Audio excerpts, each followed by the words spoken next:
பேதுரு ராவெல்லாம் மீன் பிடிக்க பார்த்து, உங்களுக்கு தெரியும் லூக்கா 5ஆம் அதிகாரத்துல ராவெல்லாம் மீன் பிடிக்க பார்க்கறாரு, மீன் ஒன்றும் மாட்டல.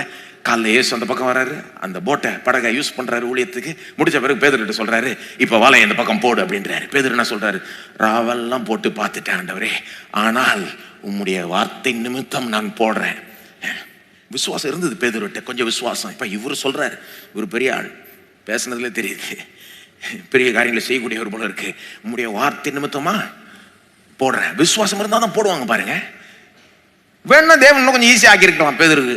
அந்த மீனை கொஞ்சம் லேசா தலை காமிக்க வச்சிருக்கலாம் மேல. எங்க மீனெல்லாம் அந்த இடத்துல வந்து குவிய பண்ணக்கூடியவர் கொஞ்சம் இன்னும் கொஞ்சம் மேல வந்து இப்படி தலை காமிக்க வச்சிருக்க முடியாதா? தாராளமா செஞ்சிருக்கலாம், ஆனா செய்யல. பார்த்தா மீன் தெரியல. முன்னம்ம இருந்த மாதிரியே சூழல் இருக்கு. இப்ப வித்தியாசம் என்னன்னா, ஒன்னே ஒண்ணுதான், வார்த்தை வந்துருச்சு, வலைய இந்த பக்கம் போடு.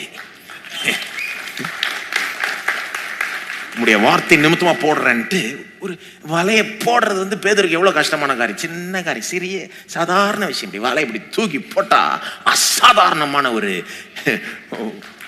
ஆசீர்வாதமாங்க. இவன் வலை போட்டதுல இல்ல, பேதுரு வலை போட்டதுல விஷயம் இருக்குன்னு யாரும் சொல்ல மாட்டாங்க. இது தெய்வீக வல்லமையினால உண்டான ஒரு அற்புதம். ஆனால் வலை போட்ட பிறகுதான் நடந்தது. சீக்வன்ஸை கவனிக்கணும். எது நடந்த பிறகு எது நடக்குதுன்றதை கவனிக்கணும். நாம சிறிய காரியத்தை செஞ்ச பிறகு அவர் பெரிய காரியத்தை செய்யறாரு.